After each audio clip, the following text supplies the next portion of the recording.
Hello friends, কেমন আছো সবাই? আশা করছি সবাই ভালো আছো। তৃষান মামি ডেলি ব্লগে নতুন একটা ভিডিওর সাথে সবাইকে স্বাগত জানিয়ে আজকে একটা নতুন ব্লগ শুরু করলাম। দেখো, আজকে আমি সকাল সকাল স্নান করে ঘরের পুজো সেরে তারপর চলে এসেছি আমাদের জেঠিমাদের ঘরে। কারণ আজকে জেঠিমাদের ঘরে পুজো, দোল উপলক্ষে। প্রত্যেক বছরই পুজো হয়, তো প্রত্যেক বছরের মতো এবারও জেঠিমারা পুজো করেছে। তো যেহেতু বাবান একটু বড় হয়ে গেছে, সেজন্য জেঠিমা আমাকে বলেছিল যে মাম তুমি চলে এসো, একটু সকাল সকাল একটু পুজো টুজোর কাছে থেকো। আমি বলছি ঠিক আছে জেঠিমা, চলে যাব। তার জন্য আমি স্নান সেরে বাড়ির পুজো দিয়ে তারপর আমি গেছিলাম। আর তৃষানবাবু এদিকে ঘুমাচ্ছেন। তো দেখো, আমাদের দোল তো সবে শুরু। তো এরপরে পঞ্চম দোল আছে, সপ্তম দোল আছে, নবম দোল আছে, অনেকগুলোই দোল হয়। কিন্তু আমাদের পূর্ণিমার যে প্রথম দোলটা, এটাই আমরা সবাই সেলিব্রেশন করি। তো ওটাই আর কি করা হয় আমাদের। তো খুব একটা রং খেলি না আমি, তো একটু একটু খেলি। তো যতটাই খেলি তোমাদেরকে সেটাই আমি দেখাবো। তো দেখো, কথা বলতে বলতে জেঠুদের ঘরের পুজো অনেকটাই হয়ে এসেছে। এবার হচ্ছে ইয়ে হবে, হোম হবে। তো হোমের জন্য দেখো, মানে হোমটা পুরো রেডি হয়ে গেছে। এখন হোম হচ্ছে। তারপর দেখো জেঠু কাসর বাজাচ্ছে, জেঠিমা মানে পুজো দিচ্ছে, আমরা সবাই বসে বসে দেখছি। তো এদিকে বাবান ঘুমাচ্ছে। তো কথা বলতে বলতে একটু মিউজিক হয়ে গেল। আসলে বাবা ফোন করেছিল আমার ফোনে, ওর জন্য। তো দেখো, হোম যজ্ঞটার মানে এত সুন্দর, মানে হোমটা হচ্ছে দেখেই খুব ভালো লাগছে। আগের বছর জানো তো, এই দিনে আমাদের বাড়িতে পুজো করেছিলাম। তো এবছর আর হয়ে উঠলো না।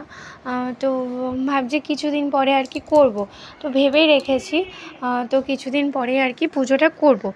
তো এখন দেখো, আমি জেঠিমাদের ঘর থেকে এসে তারপরে আরেকটা বাড়িতে নিমন্ত্রণ ছিল, মানে পুজোরই। তো তার জন্য সেখানে একটু সকালে দেখা করতে গেছিলাম। তো বারবার করে কাকিমা যেতে বলেছিলেন, ওই জন্য একটু দেখা করে আসলাম। তারপর দেখো, ওখান থেকে পুজো টুজো হয়ে গেছে, একটু দেখা করে আসলাম। আর ওখান থেকে ওই কাকিমা ভোগ দিয়েছিলেন আমাকে। সকালে পুজো হয়ে গেছে, তো খিচুড়ি, লাবড়া, ফল প্রসাদ, এইদিকে সিন্নি সবটাই দিয়ে পাঠিয়েছিলেন। তো সেগুলো আমি বাড়িতে নিয়ে চলে এসেছিলাম। যেহেতু তৃষানবাবু আমার সঙ্গে গেছিলো, আমি কোনো রকমে পাতায় মুড়ে টুড়ে নিয়ে এসেছিলাম। তো তারপরে এখন দেখো, সেগুলো আমি খেয়ে নিচ্ছি। তো সেগুলো এখন খাবো। তো তারপর দেখো, খেয়ে দিয়ে তৃষানবাবুকে স্নান করাবো। হ্যাঁ বলো, কি বলছো? দেখো, এডিটিং করতে করতে আমার ছেলে এসে মাম্মাম মাম্মাম করছিল। তারপর দেখো, আমি বেরোবো না ঠিক করেছি, কিন্তু এত সবাই ডাকছিল, তো তার জন্য একটুখানি বেরোলাম। দেখো, বেরোনোর সঙ্গে সঙ্গে আমাকে পুরো রং টং দিয়ে ভূত বানিয়ে দিয়েছে। দেখো সবাই কি সুন্দর মজা করছে। আসলে আমার না মানে খুব ভালো লাগে নাচতে। যখন কোনো প্রোগ্রাম শেষ হয়ে যায়, তখন মনে হয় একটু নাচবো, তখন নাচলে ভালো হতো। কিন্তু যেই সময়টা আসে, হাত পা তুলতেই আমার লজ্জা করে, জানি না কেন। তো খুব নাচতে ইচ্ছা করে, কিন্তু নাচতে পারি না। যেহেতু আমি নাচতে পারি না, সেজন্য আমার মনে হয় আমি যে একটু নাচি, কেউ মানে কিছু বলবে, কেউ কিছু বলবে, কিন্তু কেউ কিছু বলে না, তবুও না আমি নাচতে পারি না। তো দেখো, সবাই কত সুন্দর মজা করছে, নাচ গান করছে। আর আমাকে দেখো, পুরো আমার এই যে ননদটা পুরো ভূত বানিয়ে দিয়েছে। তো আমার আবির খেলতে না খুব ভালো লাগে, মানে আবিরটা খেলতে এত ভালো লাগে, ওটা একটুখানি ঝাড়লে চলে যায়। আর এই রঙগুলো না উঠতেই চায় না। আমি স্নান করেছিলাম, এখন আমাকে আবার স্নান করতে হবে, দুবার করে স্নান করতে হবে। তো ওদের তো কোনো ব্যাপার নেই, ওরা স্নান করেনি, তো আমাকে দুবার করে স্নান করতে হবে। তো যাব, বাড়িতে গিয়ে স্নান করব। তো দেখো, সবাই নাচ করছে, খুব সুন্দর মজা হচ্ছে।